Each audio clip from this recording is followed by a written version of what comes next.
Kwa hiyo sisi wachezaji wetu grade yao sawa ni grade B mpaka grade C. National wachezaji wao wote ni grade A. Leo angalia National. Emma Moshu yuko ndani kuna nani? Nje kuna nani? Kuna Elshat. Yaani uko nje acheze ambaye kanunua bilioni 11. Sio umeelewa? Angalia anatoka Emma Moshu anaingia nani? Yule amezuiliwa ametoka nani? Ametoka nani? El Hilal ya nani? Ya Saudi Arabia. Ndio amerudishwa kwa bilioni 9. Hebu fikiria, anakaa benchi yani anamsubiria Emma Moshu afanye nini? Acheze. Kwa hiyo wenzetu wana wachezaji ambao wana grade ya juu ambao ni grade A. Kwa hiyo ndio maana hata ukicheza nao na ndio maana nikasema katika kile kiwanja asubuhi niliwaambia kile kiwanja timu zilizofanikiwa kupata sare ni timu 4 tu tangu National ianzishwe icheze mashindano ya kimataifa. Simba pale ndo kapata sare katika mashindano ya African Football League 1-1. Simba anatangulia goli linafungwa na nani? Azizi inatoka Wachama, goli anafunga Karuti. Walokuja kupata sare tena pale wengine walikuwa ni nani? Boris Dadi.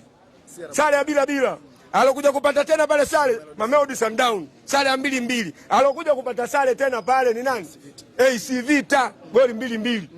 Goli la kwanza anafunga Mundele Masu, goli la pili anafunga Twisi la Kisinda kwa shuti la mbali. Kwa hiyo ndio timu 4 tu tangu National ianzishwe katika uwanja ule wanapata sare timu 4 tu katika kitabu chao.